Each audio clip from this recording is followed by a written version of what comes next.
Live from Houston, Texas, a show for local business owners. This is Business Houston Podcast. If you're a small or medium-sized business, this is your source for trends, interviews, and tips for winning in today's economic climate. Presented by the BBB for Greater Houston and South Texas. You're listening to Business Houston, and this is your host, Matt Bertram. Howdy, this is Matt Bertram with Business Houston Podcast. I got Cam here today with Emerson Property Management, who we've done a podcast in the past, and he is now an award winner for the BBB. How are you doing today, Cam? Good, Matt. Thanks for having me back on, man. I appreciate it, and really appreciate the award. Another little display of excellence for the company. I know we rubbed some elbows with some other great businesses and got to meet you there, so that was great. No, awesome. Well, it's great having you back on. Well, why don't we talk about it a little bit? Like, I got some of the application questions pulled up here, and like one of the big things that the BBB was looking for was, how your business was affected by supply disruptions with supply chain, especially in the construction space. How you affected communicating that to customers, what those issues might be. Let's start there. Matt, we've all heard about it, right? The average price of a house jumped $30,000 due to the lumber increases. Then you can't get materials. The biggest thing for us, being a property manager, we're not building houses, but we're fixing them. And to fix them, you need tools. You need wood. Material. You need wood. Exactly. And so it's like, when these ports started backing up, it was just difficult. You had the labor shortage because people were out of work or, forcibly had to be. And then when they get back to work, we don't have materials. So it's like, and it was really difficult. However, I think something that helped us out a lot is that we had really good relationships with our vendors. So we use the same people over and over and over again. They're up to our quality standards. We are in an agreement and they take care of us. We take care of them. They take care of us and our tenants. And that helped out tremendously. And then what we've done and tried to do since is start stacking materials. So if we need some PVC, we had that hard freeze as well, when we had all those pipes burst. So what we did is we said, that's it, screw it. These are just $2 pieces. We're going to buy a couple dozen of them and just keep them in storage. So when we have any issues, we just go there. We might not fix every single problem, but at least we can use that stuff to prevent any emergencies in the interim till we can actually get some materials. So that's also helped out. So it's almost like future planning, but even you add the word maybe crisis planning, because certainly if you can't even get the parts and something breaks or we have a freeze again, it becomes a crisis if you don't have the tools you need to fix it, right? And Matt, it's like $2 plastic. That's really, $2 plastic fittings are what killed us during the freeze. And now it's like, you don't know what you're going to be able to get. Hey, I'm just going to get a refrigerator for, this rental property, and it's 6 weeks out. Hey, a window broke. I need to get some glass made, and that's 3 weeks out. And it's like, what are you doing in the interim? It's just so it's so unpredictable. So we're trying to continue to build good relationships with folks, and then have some stuff in stock to to fix any stuff that comes up immediately. Well, let's take a step back. Why don't you, just for anybody that's newly listening to this podcast that maybe hasn't watched our other podcast, tell us a little bit about yourself and your business and kind of how you position. You mentioned property management, Emerson Property Management. So talk a little bit about that so people know, and then maybe who your target market is. Yeah, no, I appreciate that, Matt. So we're a residential property management company. So single family houses, duplexes, triplexes, or fourplexes. Operate in Greater Houston area. We have a lot of property in Katy, and then some in South Houston, Texas City, Lamarck area. And we just take care of folks' property. We'll find a tenant for you. We'll screen them, we'll place them, and then we manage that property and keep that tenant happy and renewing on a consistent basis. Our target market is investors, really. It's folks who, or the accidental landlord. Somebody inherits a property, they don't want it, but they don't want to sell it. They can rent it out. And those, people rely on our expertise to come in and know what type of flooring is the most durable. So you're not replacing carpet every 2 years. What type of paint shows the least amount of hand marks? And there's so many things that we have built up, and I bumped my head on several times because we've made the mistakes. So we're a small company and we just have over 60 doors. And, but that allows us that, like door to employee ratio is just so personal, Matt. It's one of those things that you don't have at a large company. It's just like being, I used to work for a large oil and gas company. You were a rounding error, a digit. We know people are tenants on an individual basis, and we really get personal with our business. And that, allows us to be involved and keep tenants longer. So what I'm hearing is like if someone wants to maybe move into the rental market as an investor, and they're a little tentative, right? They like there's a lot going on in housing and construction and rentals. So like what we were talking about could be scary. Moving into something new, investing a lot of money because these are like big ticket items. Is certainly scary. So, to work with a smaller company seems to be like a good way into it. So you're not that number. People will walk you through it. People will care. I mean, as new investors, something that like you do really well at, it sounds like you probably would because Yes. Okay, I don't have any rental property. I mean, I have all crypto, but if I wanted to move into a rental property, I've never done it before. I couldn't go to a big company and go, this is what I want. I would probably need some help. And then this is a lot of money. And so I'm like, oh, okay, what would I do? So like, what would you say to that? Or how would you position yourself towards that market? Matt, you took the words out of my mouth. You said it way better than I did.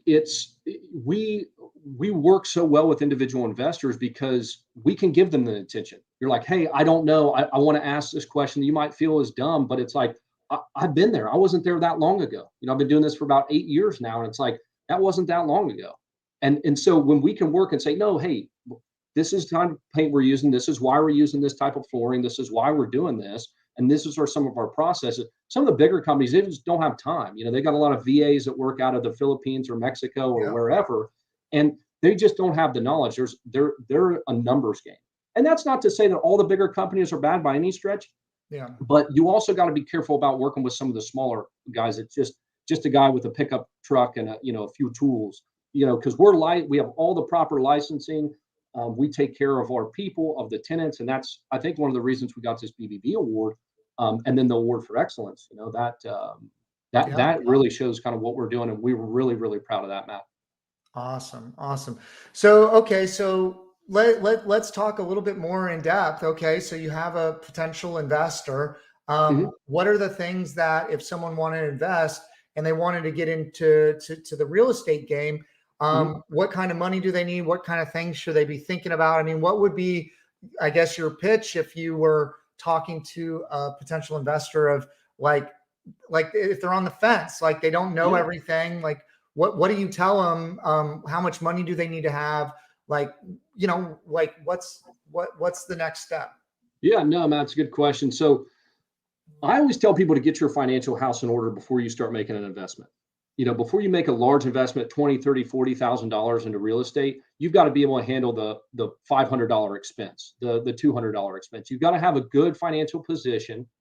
You don't have to have a good W-2 job, but you have to have some money coming in so you don't get hit with a mortgage payment or, some HVAC replacement that's $5,000, or heaven forbid we have a crisis like we did with the freeze and you got to now replace a bunch of piping and it's $4,000 or $5,000. So you want to have some cash reserves and you want to have your financial position in order. When you have that, you can go out and get good financing right now. I mean, the rates are, 3 to 4% for an investment property. So depending upon what strategy you're going to use, you can get in. If it was me, Matt, I started out house hacking, and that's a term that's been popularized by Brandon Turner at Bigger Pockets. But you basically use your owner occupant financing to get into a house, and you only have to put 3.5% down, in some cases 0%. Okay. And then you can move out of it in a year or so and fix it up while you're living there, and then turn it into a rental property and move on to the next one. That's how I would get in. But the first thing, there's no exact dollar amount, but I would say have your financial house in order and have some cash reserves. You want to have a few months of cash reserves. So Cam, so I have a house, right? And then I don't have time to manage it, right? Yep. And so then I would call you and then I need to be thinking whatever that house is, like how much do I need to have to get a company like you to stop doing it myself? Or like, what should I be thinking in my head? Right. Yeah. And that's a good point, Matt. So some people, they're professionals. They have, we have a plenty of blue collar and white collar workers that are our clients. And some of the white collar guys, they don't want to do it. And we have some blue collar guys who are like, yeah, no, I've got the time. I'll come out and I'll fix some stuff myself. It just depends on what kind of investor you are, right? And for some of the guys who have the high position jobs that they don't want to mess with it, when you get your first one, turn it over, and you don't need any money. We handle everything, and there's no upfront cost to you, to the client, because you only pay us when we find a tenant. You don't pay us before that. We don't get a single dime until we actually place the tenant for you, and then we get a monthly management fee after that. And if the tenant doesn't pay rent, you don't pay us. So there's no risk to the. So you go get the tenant, yep. and then you manage the tenant, and do yep. you manage the property as well? Or Correct. Is that an option? Is that what it is? Yep. All the maintenance, any issues that come up with the property, we'll get we have the vendors and the contractors. We'll take care of all that. And yeah, you don't pay us. If we don't find you a tenant, you don't pay us. There's no risk. All you need is a property, right? Yep. And then bring you on, Cam, and you take care of the rest. That's yep. a great value proposition. Right? It is, Matt. And that's kind of why we do it that way. There's no risk to you up front as a client. It's like if you don't get paid, we don't get paid. And I think that and going back to the question of should you start with a management company or not when you first buy a rental property, I recommend folks to get a property under their belt and manage it themselves first. Just because you'll know how to manage your property manager better. You'll know about what stuff costs. You'll have dealt with the late night phone calls and whatnot. So I think that people should manage their own, but there are folks that come out that they're planning to buy 10 or 20 and they don't want to do any of it ever. Okay. So let me ask you. So I was looking at your website before the call. You have a bunch of properties listed. If I became, like I said, hey, I have a property, come management, take care of everything, like turnkey, get them in there, manage them. I don't want to deal with it. Is there software or reporting, or like how do you keep track of everything? How do I know what's going on with my investment? Matt, that's a great question too. You it sounds like you're looking into property management, maybe. No, I'm not. No, but these are very good questions. I think the audience or anybody looking into this would be asking these. So one of those things is when you're starting out and looking at this, you don't have enough money to afford a software. It just doesn't make sense when you have a property that's making $200 a month to spend $200 a month on software. We have professional software. So you have an online portal, an owner's portal. The tenant has an online portal that they have access to 24/7. Those old days of, the rent check's in the mail. You didn't get it. Oh, it's in the mail. I sent it. That's gone. It's all on the portal. And we communicate everything through the portal. Everything is timestamped. And then every month we send our owners a report that says, here's all the income and expenses. Here's everything that happened at the property. And then quarterly, I have a meeting with all the owners and say, you have any questions? Let's look at your P&L, your financial statement. And then let's talk about, hey, this roof is getting a little old. We've put some money into it here and there, made some patches. We might need to start budgeting for this. So we're really proactive on some of that stuff. So, things happen, but as long as we're doing annual maintenance, preventative stuff, the odds of the HVAC system just going out like that are pretty low. So we try to have those conversations and say, hey, you're looking at a 15-year-old unit. Let's just start budgeting for $5,000 to get this system replaced. So I think that how you've set it up, if there's other small business owners out there, part of the BBB, that know how to run a business or understand how to run a business, you've really structured it in a way to say, hey, if you have something, we're not only going to get somebody in there, we're going to take care of it all. And then we're going to give you the kind of reporting and access that you would have with any other business or any other investment that you would have where maybe you have a dashboard, you have reporting, what's going on. You can manage it as you would maybe manage another investment or another business or something like that. I think that that's a really strong way to set it up. And I can certainly see why you won an award, because that's what you're really looking for. Because like, I think of like property management too, is like, depending on where you are in the life cycle of, okay, you got these big businesses, you don't know what to do. Like, how do you break into the market versus you're brand new at it, and you're getting people, here and there to help you with stuff. It's a little haphazard, right? Like, it's like, hey, I need something structured. I need it in a way that, like, if I'm managing this, it's like I'm managing an asset or part of a business, versus it's something completely foreign to how you're looking at it. Yeah. Yeah. And I mean, that's exactly right, Matt. I understand that a lot of our owners don't know much about property, and that's why they hire us for our expertise, right? Some of our contractors have been in the business 40 years. I don't know all the stuff, but I have the contacts and the expertise. We hire that out to share that information with us, which we pass along to you. And that 1 or 2 page report that you get every month tells you 90% of what you need to know. We do all the accounting. We send you a 1099 at the end of the year, and you have a spreadsheet you can download everything off of on your dashboard, and you send that to your accountant. And they do it. I mean, we do. The only thing we don't do is file your tax return. I mean, that's it. That's really it. That's fantastic.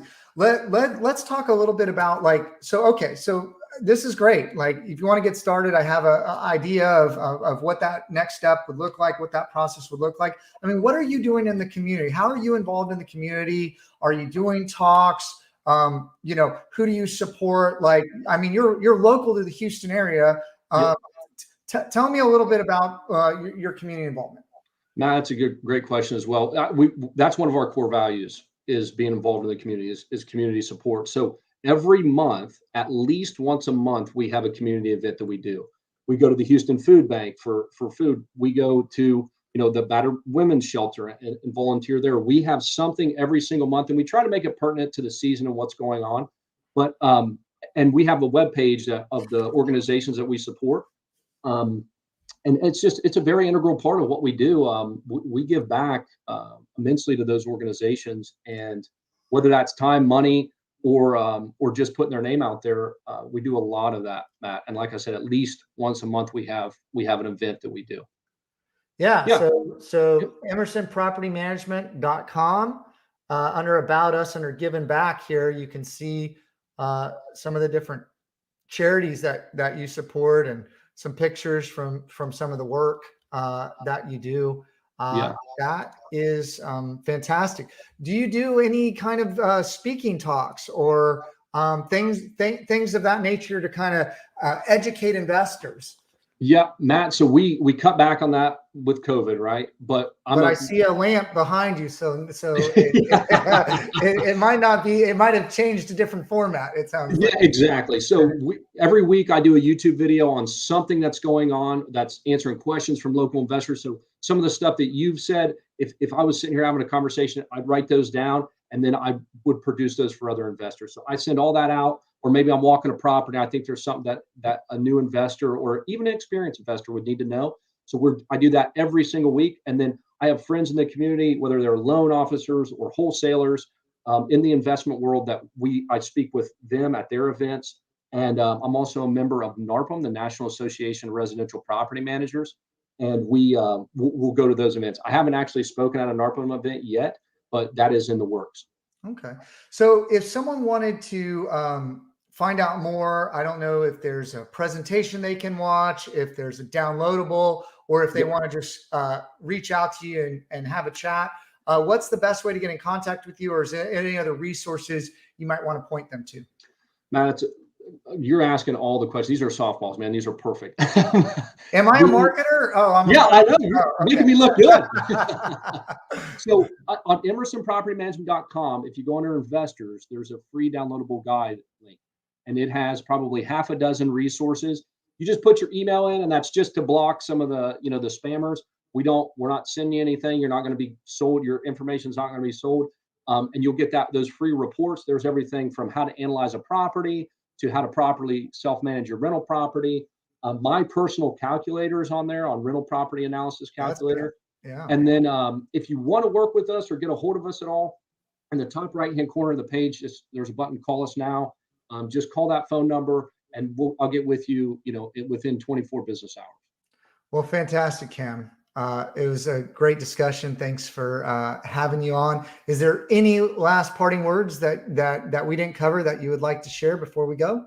Matt, the only thing I would say is I really appreciate the BBB following up and doing some of these other events. I've used vendors from the BBB. I think it's a fantastic resource. It's one of those ways to distinguish yourself a little bit. And I really appreciate what you guys do and kind of separating some of the folks that don't really know what they're doing with the folks who are skilled and doing great things in the community. So I appreciate that. No, absolutely. Well, Cam, thank you so much. It was great having you on. EmersonPropertyManagement.com. This is Matt Bertram. This is Business Houston Podcast. Thank you so much. Thanks so much for listening. Business Houston puts a spotlight on local small and medium-sized business, interviewing those successful business owners in Houston and those business owners that are winning in today's economic climate. Business Houston is presented to you by the BBB of Greater Houston and South Texas. Make sure to like, rate, and review the show. We'll be back soon. But in the meantime, hook up with us on social media at Hugh Biz Podcast. That's HOU Biz Podcast. Till next time, this is Business Houston.